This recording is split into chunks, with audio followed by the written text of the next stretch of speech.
সকালবেলা 6:20 বাজে, blog start করছি। ছেলে অন্যদিন চলে আসে 6টার সময়। যাই হোক, আজকে এখন ফোন করে বলছে 20 টাকা খুচরো আছে, দেখো তো।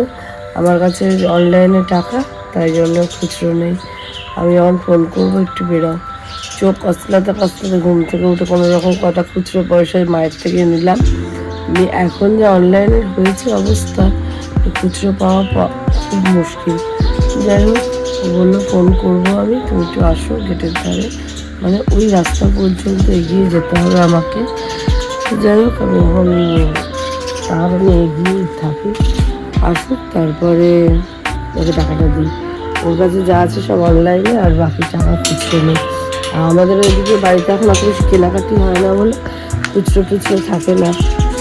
তো বা কিছু পয়সা জোগাড় করে রেখেছে, সেই টাকা দিয়ে এখন নিয়ে যাই, দিয়ে গিয়ে এত চোখে ঘুম, কালকে তো রাত্রে ঘুম হয়নি, আবার শরীরটা এত খারাপ। আমারও না, মায়েরও না।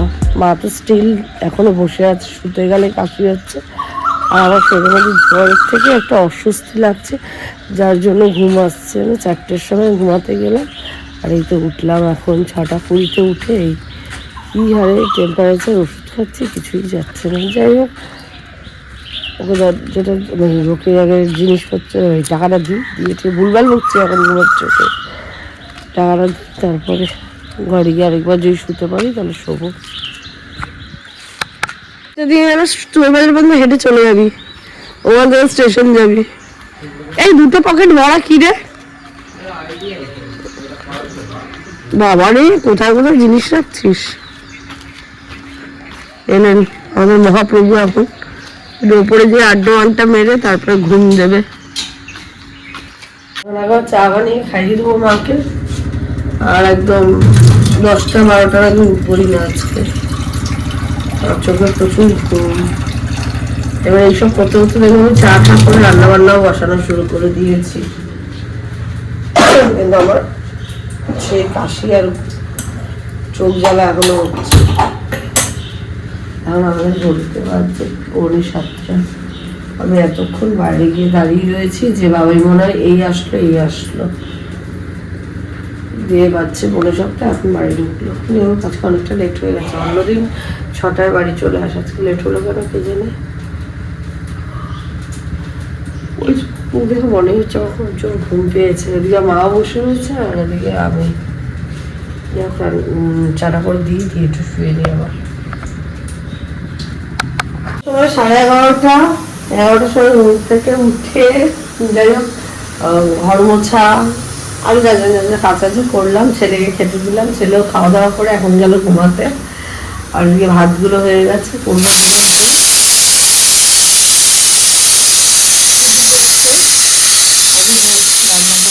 তারপরে মোটামুটি 12টা, 12:15টার মধ্যে রেডি হয়ে আবার যেতে হবে ডায়ালাইসিস। মাকে এখন খেতে দেবো, এখন আলু সিদ্ধ আর ভাত খেয়ে যাবে আজকে ঠিক করেছে। তো তাই খাক, করে আগে চা, তারপরে বাড়ি এসে ভালো ভালো খাবার খাবে। আমরা নিজেরা ব্রেকফাস্ট করি না, কিন্তু এই দেখো এনে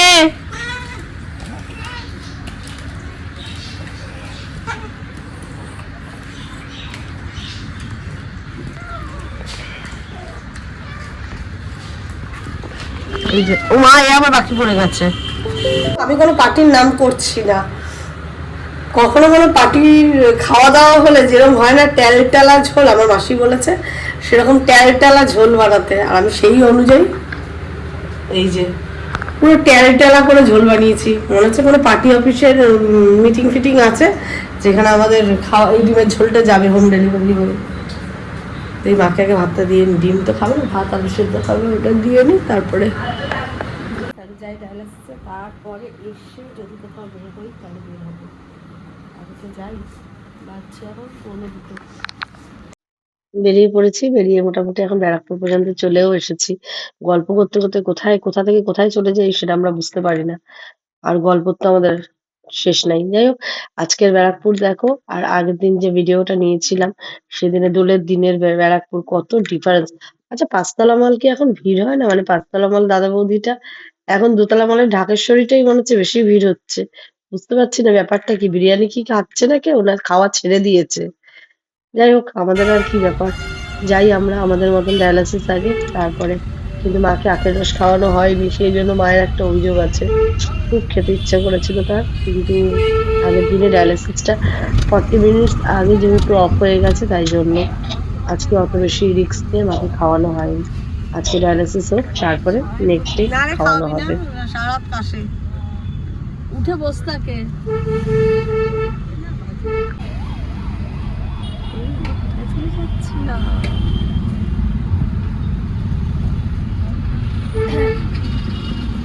দিয়ে দে, বলছে আর তো নেই। আড্ডা দেওয়ার জায়গা না পেয়ে তোমার বাড়িতে এসে উপস্থিত। আর আমার বন্ধু আমার ভিডিও দেখে কি বলবে, তো আমার বাড়ি আসার কথা ছিল, তোর জন্য আমি চাল নিয়েছি আর তুই চলে গেছিস সিমরানের বাড়িতে আড্ডা দিতে। মানে ও আমাকে ভাত খাওয়াবে, সে জায়গায় আমি চলে গেছি তোমার বাড়িতে। আরে সময় হবে তারপরে তো যাবো নাকি। এদিকে মায়েরও হয়ে গেছে, আমিও সিনান বাড়ি থেকে এসে মাকে নিয়ে এবার সোজা একটু সোদপুরের দিকে যাবো।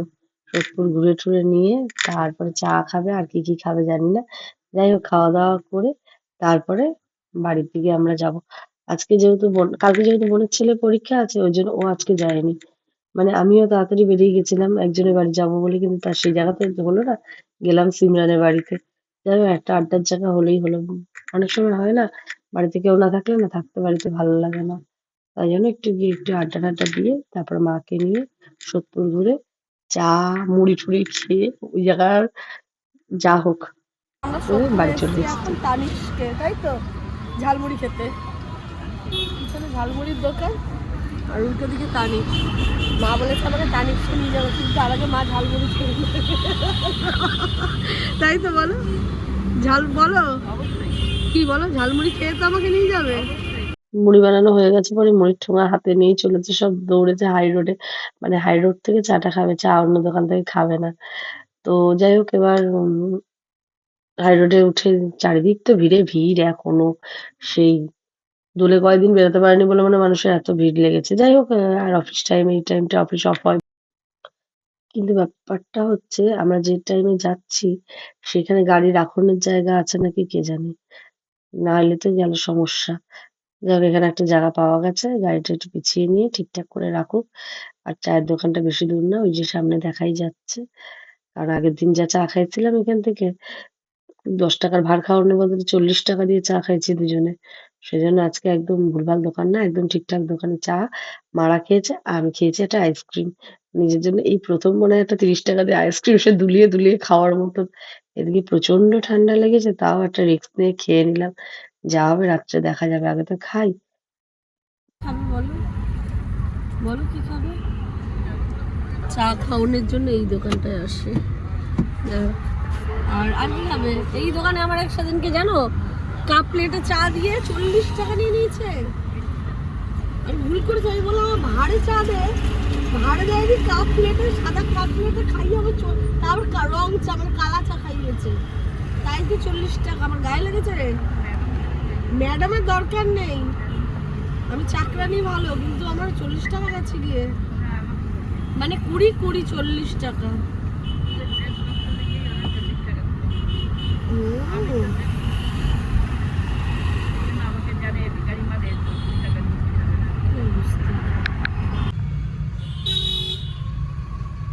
শর্টকাট করতে গিয়ে আমরা কোন বাইপাসে এসে আটকে গেলাম।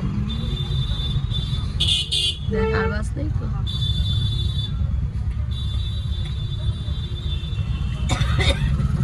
কাশো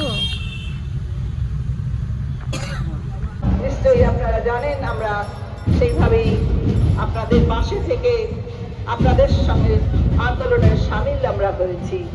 তাই আপনারা নিশ্চিন্ত থাকুন যে কোনো রকমেই সম্প্রদায়কে চেপে দিয়ে বা অস্বীকার করে, তাই আজকে আপনাদের সকলের সঙ্গে এসে এবং আপনাদের এই যে ধর্ম, এই ধর্মকে আমি বিশ্বাস শ্রদ্ধা জানাই। কারণ আমরা জানি, আপনারাও জানবেন নিশ্চয়ই আমাদের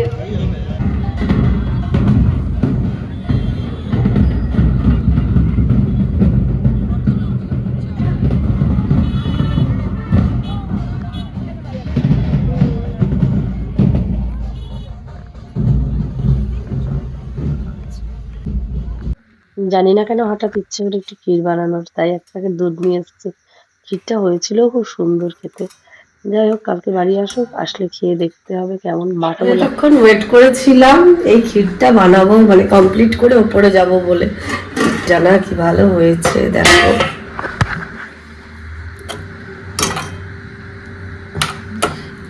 আর খুব সুন্দর খেতেও হয়েছে।